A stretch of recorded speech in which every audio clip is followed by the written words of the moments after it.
Hello, everyone. This is Adam Meister, the Bitcoin Meister, the Disrupt Meister. Welcome to the One Bitcoin Show.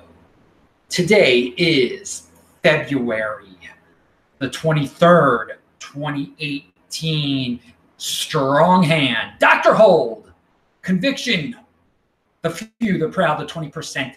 Hey, I'm coming to you from Darwin. It's humid here. It's probably going to rain pretty soon. Quite a scene. It's summertime in the city. All right, check out the link section below. You'll see the video I did earlier, which was all about the Venezuelan Petro. So, I mean, I'm doing all sorts of videos. We'll be back for This Week in Bitcoin at 6:30 p.m. Eastern time today. Remember, get your Trezor ledger down below at cryptohwwallet.com. Use my promo codes, all sorts of promo codes down there. Also, I will be in Johannesburg on March the 7th. You can buy tickets to that event below. So I always say be in motion. I talked about my buddy I met here in Darwin from Crypto Core Media, and he actually wrote me back. People have been contacting him. Good job, guys. You guys are in motion. And he says, brother, this is great stuff you are accomplishing. We will look back at these days with such endearment. Your shout out yielded great results. Please thank everyone for their passion and dedication. We are all pioneers in this paradigm shift that will take us all to a much higher plateau. All right, that's cryptocoremedia.com. Check them out. Obviously, very positive people. Okay. And speaking about connecting people, I am the connector here. You can email me at adam@trezorhelp.com if you need a crypto consultation. If you want to get connected with people, we can work that out. Here's something that I helped set up. It's a tweet from the World Crypto Network. Coming soon to the World Crypto Network audio stream, Bitcoin and Markets, a podcast discussing cryptocurrency and the world market. Yes. I was the one who suggested Ansel Lindner join the World Crypto Network, and Corey worked it all out. So, hey, man, Ansel Lindner coming together with the World Crypto Network, another all-star person over there. Check out the links below to get the World Crypto Network podcast, where you can hear me, Andy Hoffman, Vortex, all those guys. Soon you're going to be able to hear Ansel Lindner also, who you are familiar with from obviously his Bitcoin and Markets podcast, and from being on This Week in Bitcoin, my show, which of course will be on at 6:30 p.m. on Friday, which I guess is pretty soon, Eastern time. Ken Bozak, BTC Joe, and Maximo from Venezuela. Maximo from Venezuela is going to help clear up this situation, because there's all sorts of Venezuelan Petro information out there. People like to, I mean, I gave my opinion of it, and it's funny how 80%ers, they'll just take a clip of what you said and just totally misinterpret it. But hey, you got to deal with that. Pound that like button if you're a 20%er and you just like have to shake your head when the 80%ers don't get a word that you're saying. They just interpret it their own little way. All right. Yeah, follow me at TechBalt on Twitter, TECHBALT. And of course, this is another reminder, Boulder, Colorado, April the 25th. We're going to have a big event. I'll be there. Andy Hoffman will be there. Who knows who else will be there? All sorts of people. Once it's all official, we'll get it out. Michael Krieger, it's going to be great. If you're in Boulder, we'll have the what you have to do to sign up for that soon enough. April 25th in Boulder, Colorado. Meister and Hoffman together again with the crew. All right. Everyone is a genius in hindsight. Remember that, people. Remember that line. There are so many people in the cryptocurrency community, in the Bitcoin community, that are like, well, you should have just sold it at 20,000. It was so easy. And then now you could buy back for cheaper. And they talk about all these scenarios that are totally in. They take this easy route out. I mean, it's just everyone's a genius in hindsight. You got to remember that. It's so easy to say something in hindsight. Then there are people who are just like long-term thinking, buy and hold, strong hand. And our tune never changes. It doesn't change because that is the way to go about things. In the long run, Bitcoin goes up. There's going to be a halving in the year 2020. You can't avoid that. It's happening in 2020, the Bitcoin halving. Again, you can have all these people that suggest all these games that you should have done, and it's all in hindsight. They don't tell you what to do beforehand. They tell you what to do in hindsight. So don't get, it's only crypto noise. These hindsight geniuses, they're hindsight geniuses. And it's just to get you to have a weak hand. You're going to be like, well, maybe I should do what those people said that they could have done. And then you're going to get hurt. You're going to get hurt. You're going to lose your Bitcoin. Hindsight geniuses. Again, everyone is a genius in hindsight. These people really don't know what they're talking about. They should be ignored. Tell them to tell you. I mean, let's hear what their future plans are, not what they would have done in the past. But anyway, be very careful. Have a strong hand on your Bitcoin. And no, trading is not easy, obviously, or everyone would do it. And most people lose a lot from it. All right, the mempool is clear. All right, Segwit has helped clear that out. That means you can send your Bitcoin for cheap. So ignore all those fudsters who probably are still saying, oh, it's so expensive to send your Bitcoin. It's not. It's really cheap right now to send your Bitcoin. Segwit solved it. There you go. The people were saying that in advance. The long-term thinkers were like, hey, let's implement this Segwit, and then it will be cheaper to send transactions. And look, lo and behold, it's cheaper to send transactions once again. Will it go up? Will people spam the mempool? Who knows, okay? But long-term thinking, you don't do rash things, rash hard forks to solve a problem that can be taken care of with Segwit, with a soft fork, etc. So, okay, all those fudsters are quiet now about the too expensive transactions. I guess they're the hindsight geniuses now, aren't telling you that you should have sold it 15,000. You should have sold it 10,000. All right, Andy Hoffman has a great, and yeah, I hope you're enjoying this over in London. And this is at a really weird time on the East Coast. I know, 3:30 a.m. in the morning in the East Coast, you're not awake. A lot of people aren't awake, but here in Australia, we're awake, and in London, you're waking up. Andy Hoffman has a very interesting Steemit post, a video on his Steemit post, and I linked to it below about the civil wars in the altcoins. And it's an interesting way of putting it, that some of these top tier altcoins, it's inevitable that there are going to be issues where there's a centralized control mechanism, whether it be a very popular leader, or just the way it's governed, that people are going to be like, no, I don't like this anymore. And they're going to make a big fuss, and they're going to fork off, and people are going to be angry that they're forking off, because these altcoin communities, even though they're top tier altcoin communities, are nowhere as big as the Bitcoin community. They are small compared, the Monero community is small compared to the Bitcoin community. So if you have people who get fed up and want to fork off, then you're going to have a vocal group of people that are like, no, don't do that. You're scammers. You're this, you're that, you're the other. And thus we have a civil war type of situation. For people who are, don't take a side in it, holders of these altcoins who control their own private key. And it's easy to control your own private key with, it's easier, Trezor makes it really easy with Litecoin, with Ethereum, with, what's another with Dash. That makes them top tier, that, Trezor takes care of them. But I mean, there it's relatively easy to keep track of your private key, keep hold of your private key. Anyway, if you hold your private key in this, you benefit because you get both. You end up with the original and then the fork, and then you see which one wins. Or you can just sell one of them for Bitcoin right away. I'm one of those guys that's just like, try to get as much Bitcoin as possible. I don't think there's that much lost if you sell one or the other for Bitcoin. There's much gained, actually, because you're getting Bitcoin. But in these altcoin civil wars, there's no guarantee that the root coin will win. There's the child coin could win.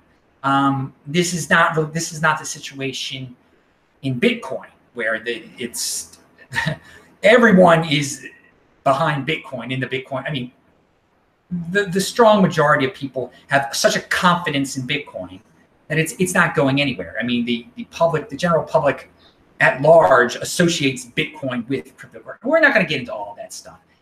if you've been in this game for a while, you can understand why it's much more likely, more feasible that in an altcoin civil war type situation. And I don't really like the term civil war, but that's the way we're going to describe it today. And because Andy's article inspired that, that the root coin could lose out and not be the real altcoin anymore.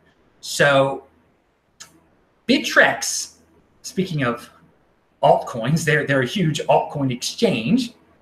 And it seems like they're playing mind games almost. I linked to this with the people who are anticipating Bprivate, and that they're going to be able to automatically split their Zclassic into Bprivate on Bittrex. Bittrex is sending out a tweet, and I linked to a Reddit below that discusses it about some new altcoin that they're carrying. That's ticker symbol is sort of like Bprivate's would be, and it just, if you read it real quick, it seems like they're gonna support Bprivate, but really they're just supporting some obscure altcoin suddenly. That's weird. Maybe they have a sense of humor. I hope it's that. I hope they're sending out reminders like we have a policy with supporting forks, blah blah blah.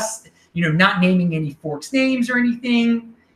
And the final thing though that's I think a very positive sign is that earlier today on Bittrex, Zclassic was down. You couldn't deposit on there. It was down for maintenance. And that could be a sign that they're working on something on the back end where that you're going to be able to split. They're going to automatically credit you Bprivate for all the Zclassic that you're keeping on there. And I really hope they do that. Now, I'm not telling people to store their altcoins on an exchange. I've told people not to do that. But the fact of the matter is people do that, okay? And the fact of the matter, it's not easy to store your Zclassic on your computer. It's just not, all right? And people aren't confident in the whole entire process of doing that, so they've left it on Bittrex.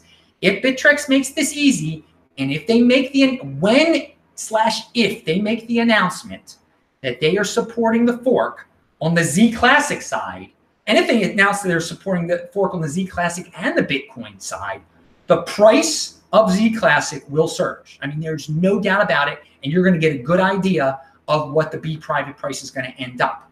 It is just funny how small this ecosystem is, that Bittrex does control they have a large say over the future price of Bprivate.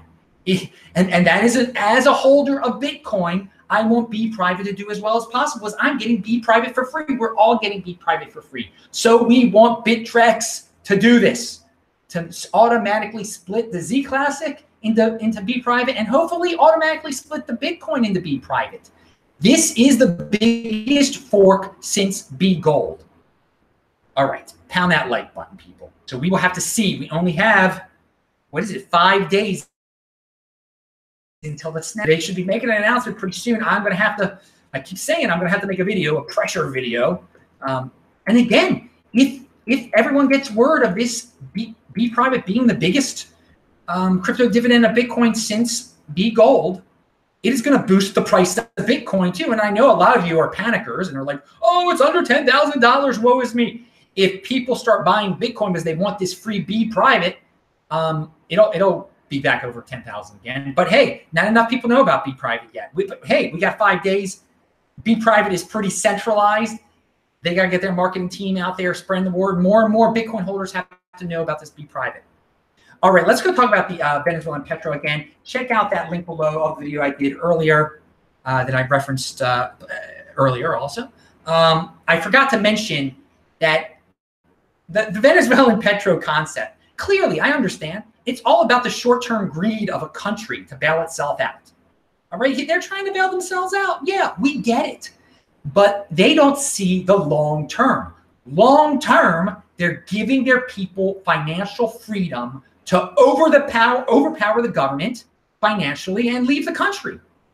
So I don't know how many other ways can I say. I've said it's opening a Pandora's box if it really happens.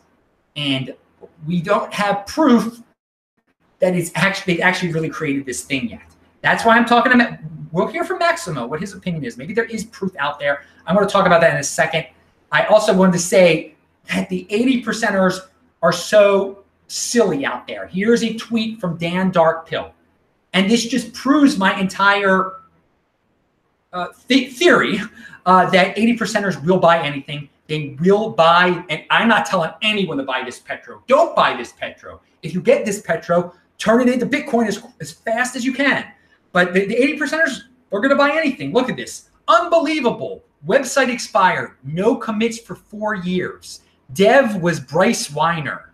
This abandoned dead, I'm not going to say the word, let's call it defecation coin, is pumping just because it has a similar name to the Venezuelan Petro. Yes, there was something called a Petro coin or Petro dollar. It was an altcoin that's been abandoned for 4 years. Its price has surged lately because people, 80%ers are buying it thinking it's the Venezuelan Petro. Unbelievable. So there is an article that I linked to below in the Caracas Chronicles that talks about, that the ICO really didn't happen. Is it going to be on Ethereum or Neo or whatever? I don't even know these. But one thing that they say that's very interesting, the figure Maduro gave is an anchor. If you need it, it's now stuck in your head. If you publish it, and they're talking about the number that the president of Venezuela said, how much they've sold at the supposed ICO that might not even happen.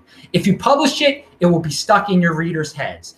It's newsy, and it's part of the strategy to sell their coin to as many people as possible. Combine it with completely made up $60 per Petro price. Remember, the oil backing is false, and I agree with that.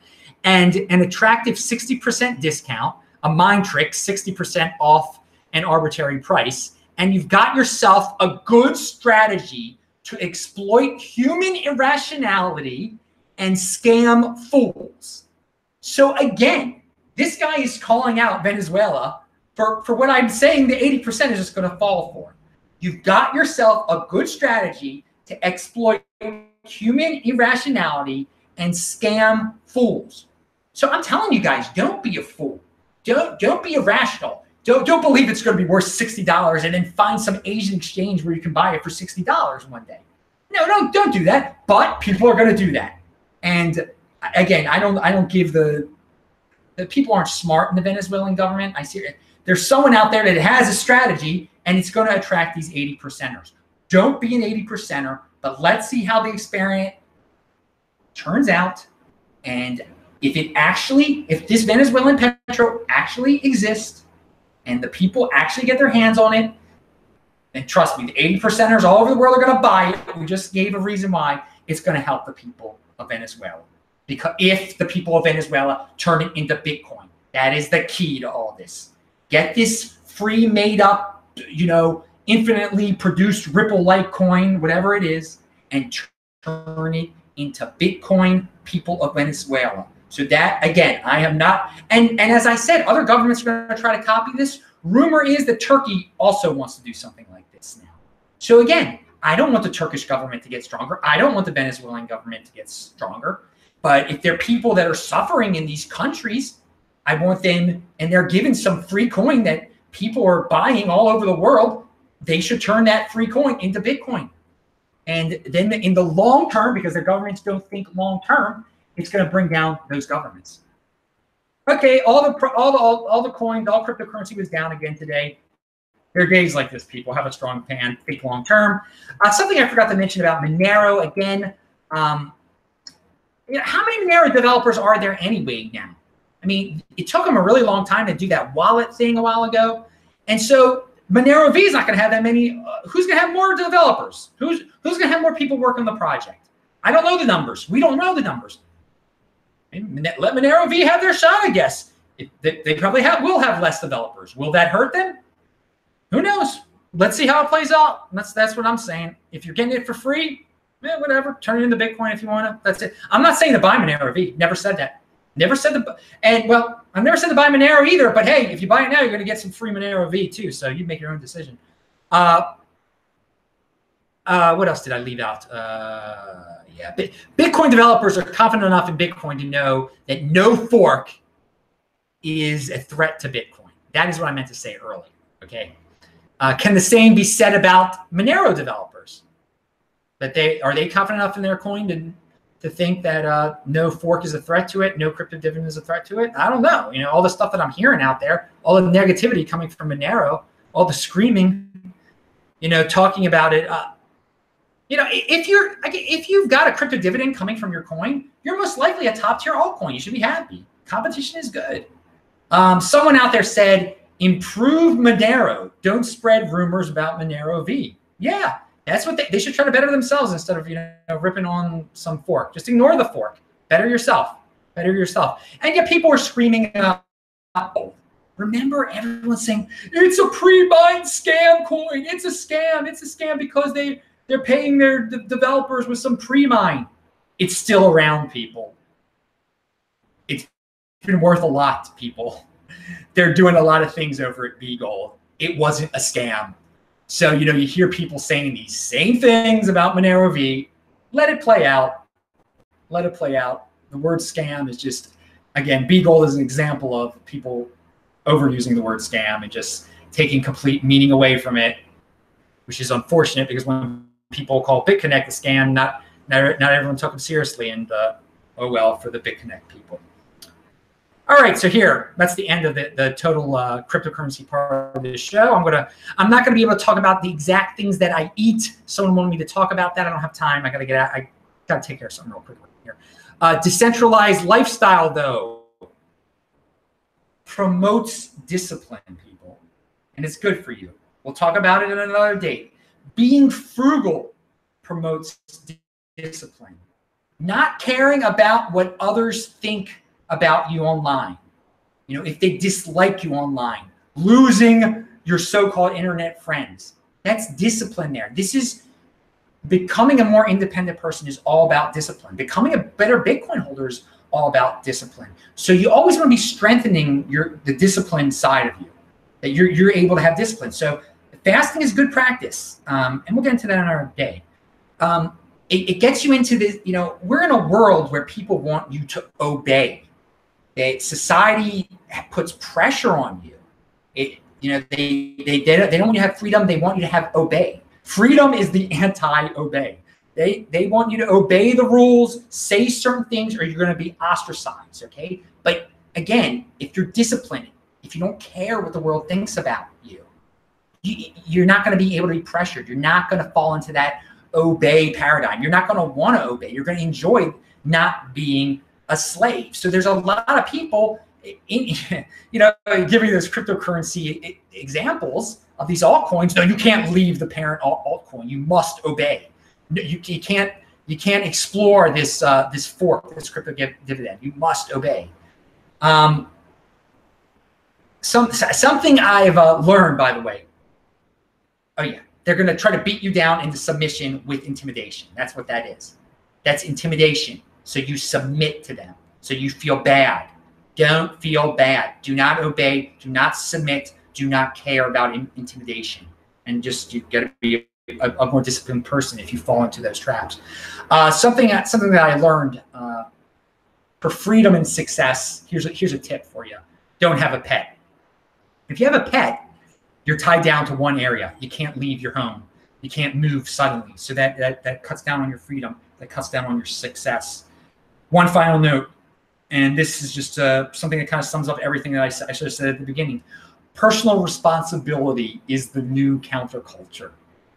Apply personal responsibility to every aspect of your life. And I think you'll be in great shape.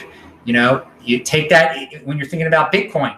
Whatever you do, you know, if you sell now and you lose a lot, you did it. It's not the crypto noise people's fault. It's your fault. You got to take personal responsibility for every move you make out there. So if you send your kid to a dangerous school, if you have kids, it was you did that. You made that decision. So I mean, everything you do, there is going to be something is going to happen, and so it be it good, be it bad. So you're going to have to take responsibility for every move you make. But it's just a great world to live in when you're able to understand that very simple concept. When you're, you know, because there's so many people in this world today who just try to blame everything on scapegoats. Just they try to scapegoat. I'm in this position because of this philosophy or this group of people or because someone said something. No, you're in this position because you didn't do something, because you were lazy. It was your choice. You've got to take personal responsibility. You made a mistake. Now do something good. Do something that's going to make you better and stop blaming others. Pound that like button. I'm Adam Meister, the Bitcoin Meister, Disrupt Meister. Remember, subscribe to this channel, like this video, share this video. Check out the notes section below. I'll say hi to all you Europeans in the chat right now and Australians and Africans. Bye.